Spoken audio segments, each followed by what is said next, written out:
Hello, guys. This is Dr. Lior Bar-El. And today I just want to talk about very quickly. I'm seeing a lot of stupid videos, and I'm not a paid-for reviewer, so I keep everything straight up. I buy everything with my own money and give you guys honest reviews. I don't just push content just to be relevant. That's not what I do. That's what this channel is about, to help inform people to get better, to get real information from real people like you and I. But I have been seeing these stupid videos about the Red Komodo OG. Is it worth it? Is compared to the is it worth it to buy in 2025? Comparing it to the Blackmagic Pixis, blah blah blah. So, anyways, I'm gonna tell you guys why I think it is the camera to get right now, and also I'm gonna tell you guys, I'm gonna address some of the stupid things that these video tubers are telling you. And also, I am going to tell you why I even preferred it over the X. And I know that sounds a bit stupid, but I'm going to go into that in further detail. So let's not waste any time and let's get right to it.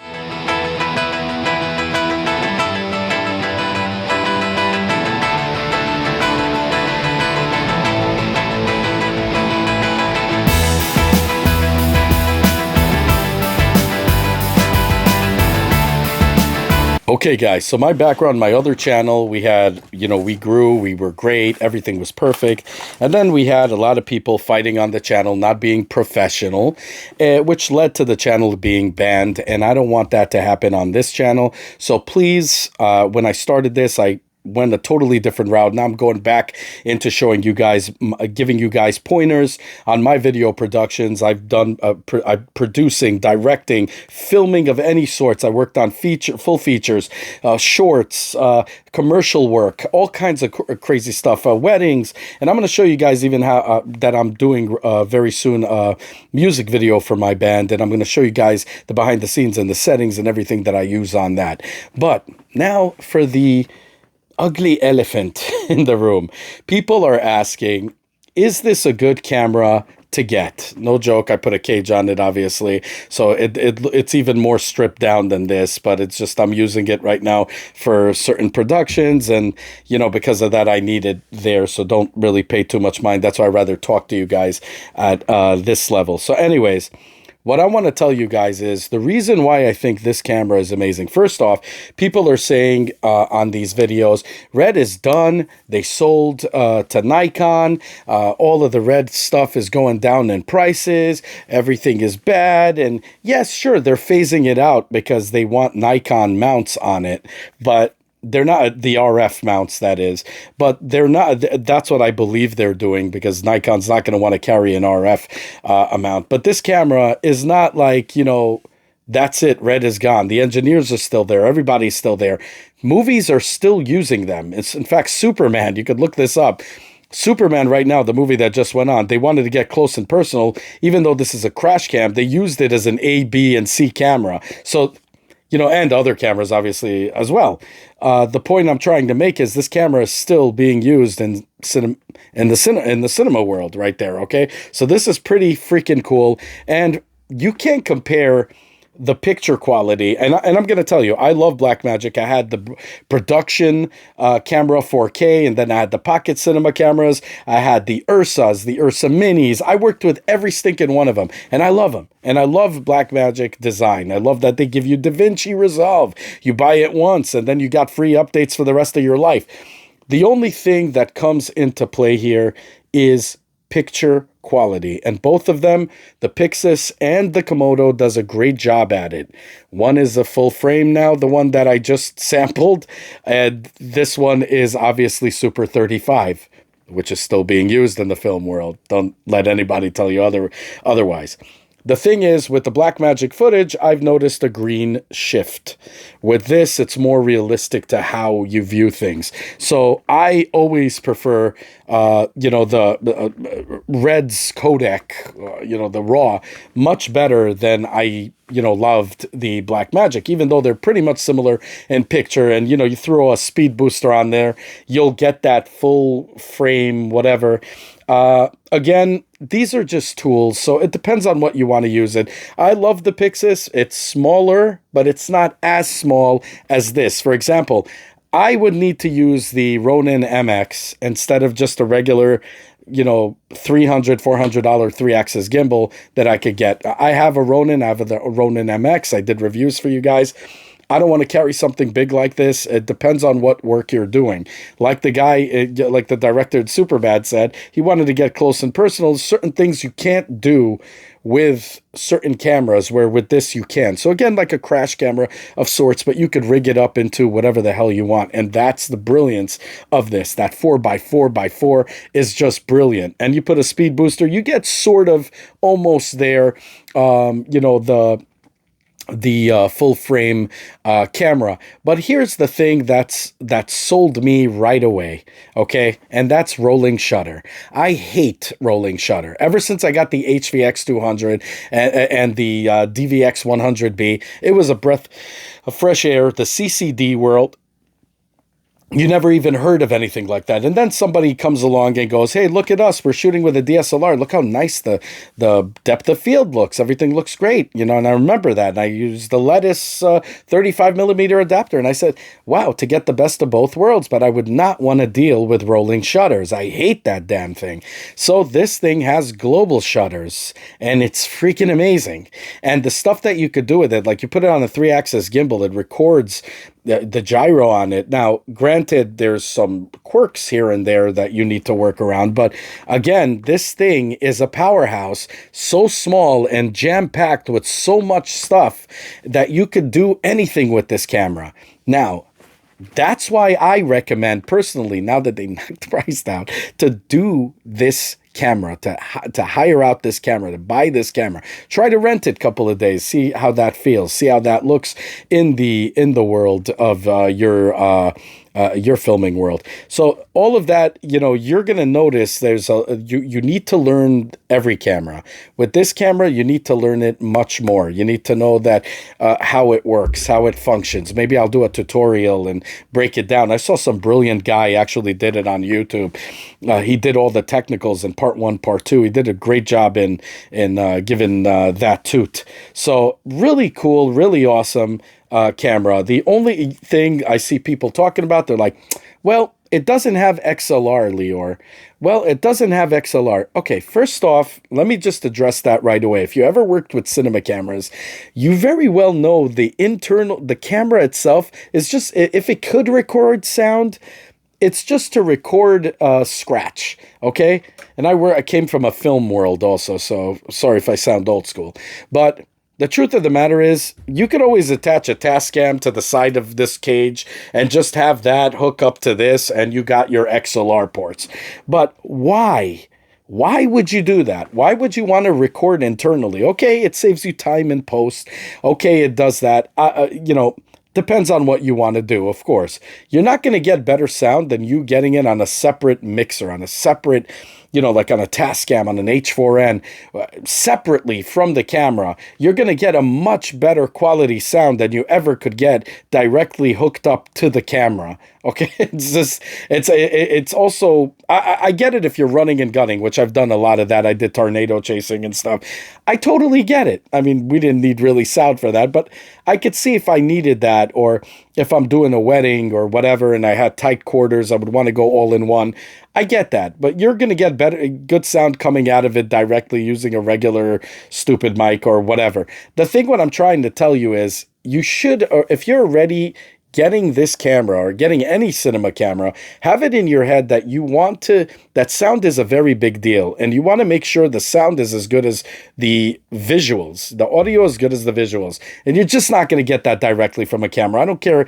I worked with every camera possible, and I never ever did that. It was a rule of thumb: always record separate sounds, and you're going to get the best. I mean, the only time I really use the onboard sounds when I'm doing a music video, because I just need the scratch to match the mouth and stuff. I already know how to do it even without it. I'm so used to it, I could just match it up, like be a lip reader and and just do it. But you use dual eyes or whatever some people use. But the point I'm trying to make is, you need to already get that if you want to be into the pro world and you want to get into it, you want to already know that audio is going to come from a separate signal. But if you really need it, like I said, you could just simply get a Tascam, attach it to the side, and put it right into here with the converter, which is what I do with my DSLR camera when I have it filming me and so on and so forth. So I could do a direct feed directly from whatever mic I put on it, and I'm fine and I'm good to go. So,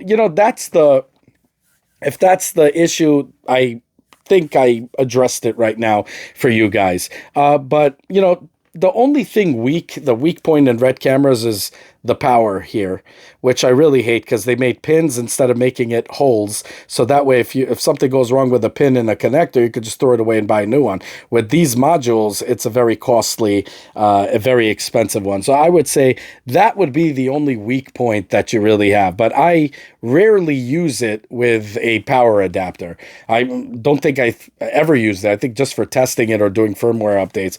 I never really cared. I use it usually with batteries, battery adapters, all kinds of stuff. Now here's the cool part about it is it's also very lightweight compared to the Pixis. The Pixis is awesome. Don't get me wrong. I love filming with it. It's great. Rolling shutters. It has wicked rolling shutters on that. It's a battery sucker. There's no doubt about it. But the thing is, it is a great camera. I'm not going to down it. It's a different tool for different uses. But if I had to go with an all-around camera, I would go with the Red Komodo. Now, some people were saying, which one should you get? Definitely go with the X, right? Now, I'm going to tell you the positives about the X. Higher bit rate, okay? And also the brilliance is you don't have to deal with the CFast 2.0 cards that are wickedly expensive. You could get a 2 terabyte card for like $400 that's Red approved instead of buying a $525 or $500 CFast 2.0 card to get 2 terabytes. You need to spend like $2,000. Insanity, right? And you would think it would help out in the long run and so on and so forth. But the reason why I recommend this is because $7,000 to spend for the X, okay? I would rather, and I got 2 of these babies. And the reason why is because in my production, I need 2 cameras when I'm doing interviews. It just cuts down on time on set, on production, when you're doing things. It's good to have 2 cameras there. And that, to me, that's my B-roll camera, another Komodo. If I was a millionaire and I could afford the $7,000 camera of the X, I would go for the X. There's no doubt about it. But I like certain things on the Komodo. For example, the fact that it takes regular skanky batteries here. And I could adapt it to a V-mount or a gold mount. I got the Tilta ones that go direct. It doesn't feed off any of these, and it does a great job doing that. The only thing is, I'm not married to a V-mount, so I don't really need it. I could go straight into this and go as light as possible. And because most of the time in my productions, I use it on a 3-axis gimbal. On a shoulder mount, I don't care. I have it on shoulder mounts. I don't always have it on 3-axis. Or I have it on the tripod. That's great. But when I have it on the 3-axis gimbal, instead of carrying a Ronin, I'd just like to get me this baby right here, which I am doing soon a review for you guys. I'm going to show you guys how it is and how it runs. And actually, I have some good news about it because I use the Red camera on it. With the cage, of course, without the handle in this piece here, but the cage itself here, and it operated brilliantly with an anamorphic lens. Again, very easy and very tiny, and I could just go about it. And this is smaller than the DJI, the other Ronin. I have the big Ronins, but whatever Ronin they have, the one that looks like this, but it's bigger. This one is much more compact, and you could take it with you anywhere. And again, if I had to have a V-mount battery, I would not be able to do it because I think then it goes over the weight limit. So that's what I'm saying. I like to go sort of lightweight and just get this I'd rather get 2 of these. And I really think that if you guys, no matter what film you're doing, if you want to get this or the X, I would still recommend getting the OG because you could get 2 of those or just get 1. Because I don't know if you guys know, if this is your first Red camera that you ever had or ever dealt with, they need to be rigged out.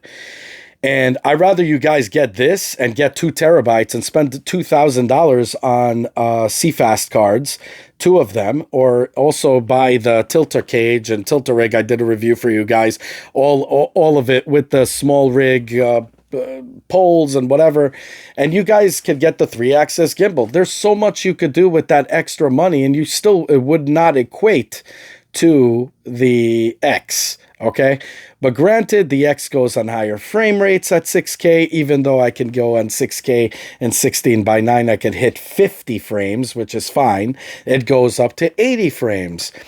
Again, like, the amount of times you're going to use slow-mo, I would rather to be honest, in my productions, I used to use varicams all the time because I used to like undercranking and overcranking, meaning I could shoot at lower frame rates, not higher frame rates, and get quicker looking shots when I'm doing fighting scenes, and it looks more realistic instead of looking choreographed. It looks absolutely amazing and stunning. So, I never really had a use for slow-mo, but if I did, 60 for me would be enough. And 50 almost gets there for me, and it's fine.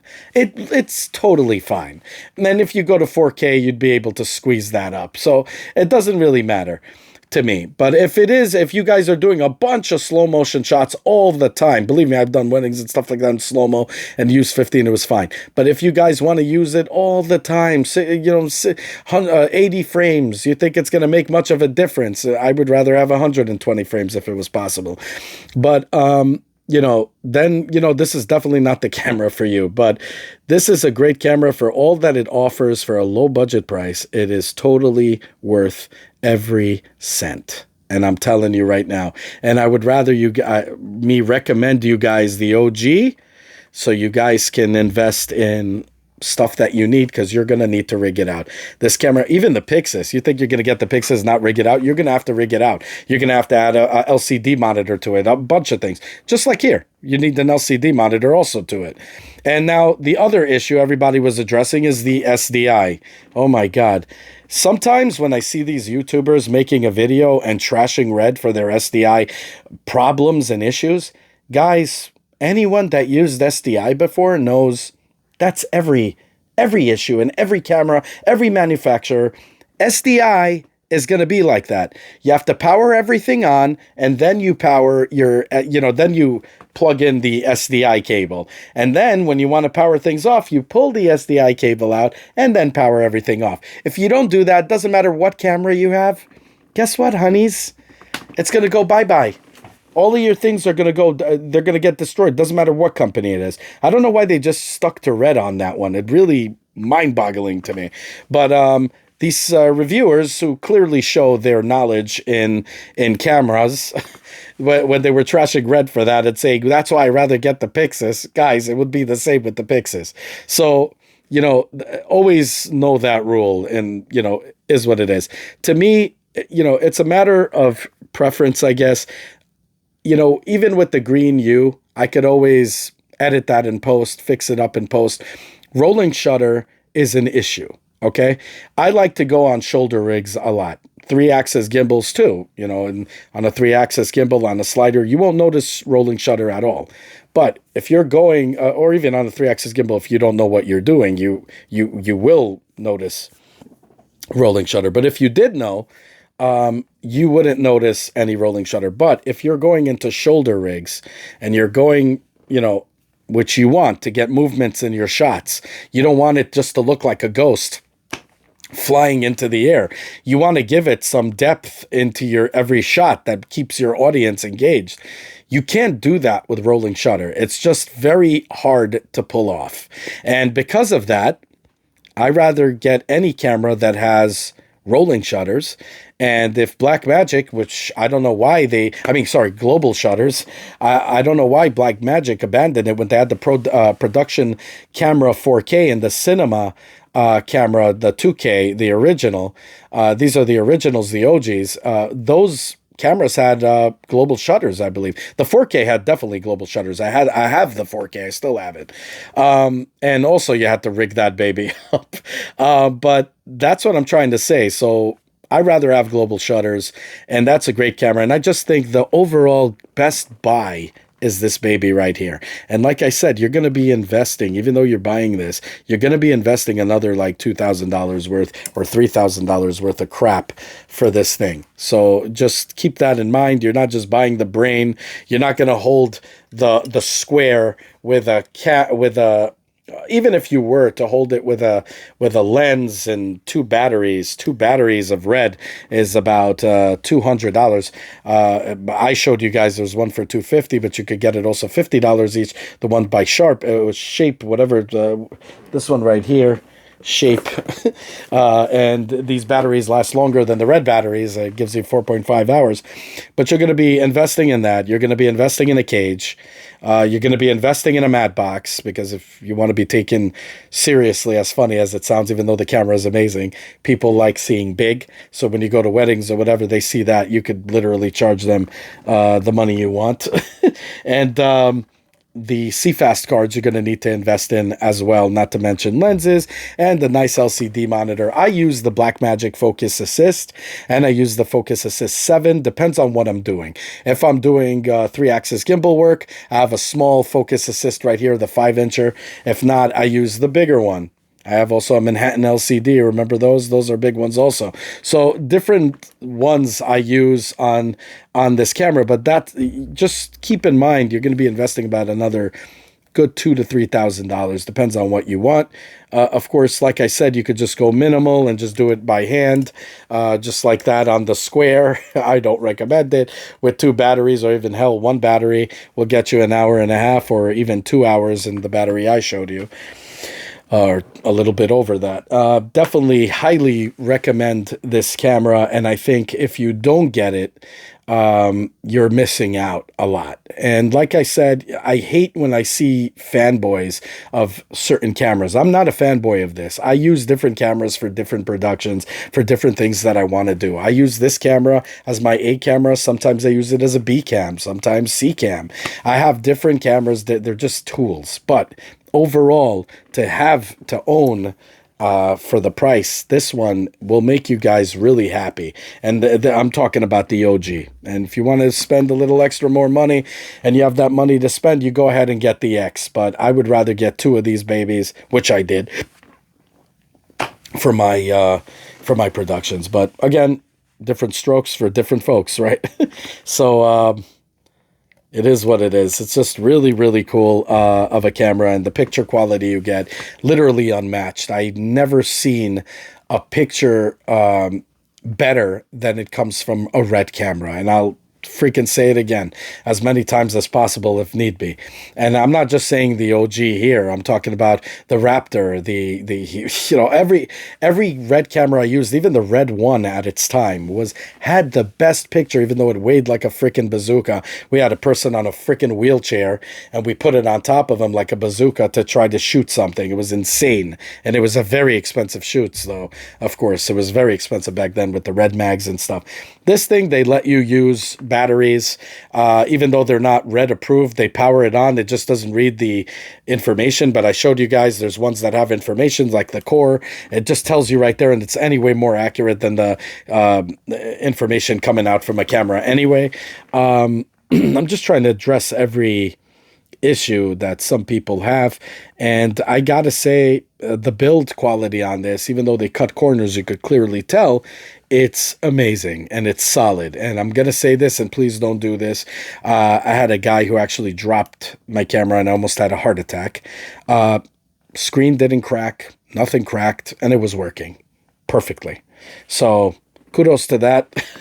Not on this, it was on my other camera, thank God, but it was on the same camera, and it's built pretty well, I will say, if it could take that. It even has the vents in here, and it does a good job for little tiny fans, which are easy to replace if you ever have issues. Maybe one day I'll do a tear down on this. If I ever have an issue, I'm going to tear it down because it'll go past the warranty anyway. But I highly recommend it, guys. Definitely at this price point.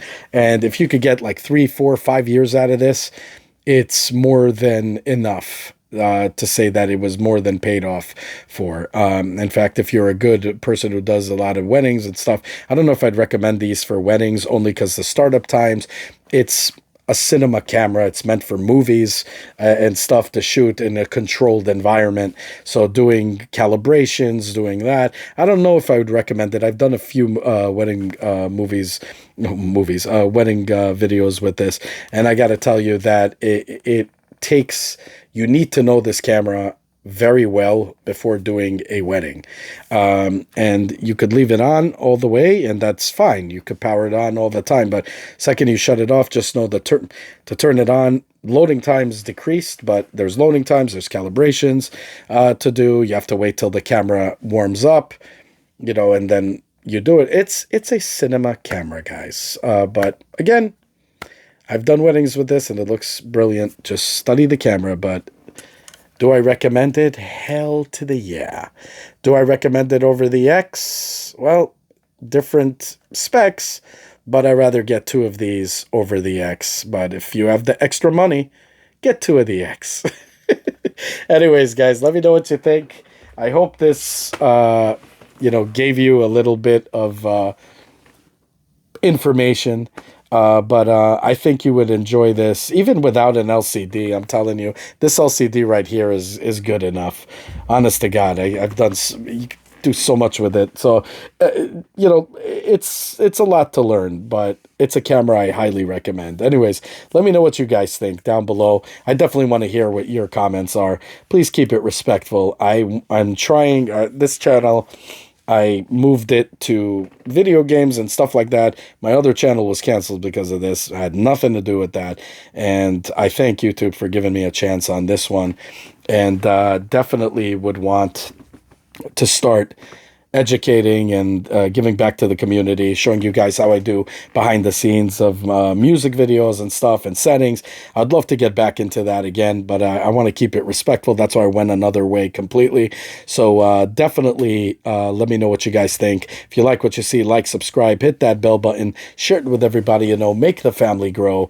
Comment down below. Have a good one, y'all. Take care. Bye. As always, guys, if you like what you see, self-funded here, be sure to check out all my other stuff, from mini-series to unboxings to technology, and Nintendo reviews and 3D printer reviews and all that good stuff. If you like what you see, the only way you can help the channel is by liking this video, subscribing, and hitting that bell button. As many more cool videos to come. Definitely want you guys in it, and I want you guys to be vocal. Definitely comment down below. I want to hear what you guys have to say. Have a good one, y'all. Take care. Bye.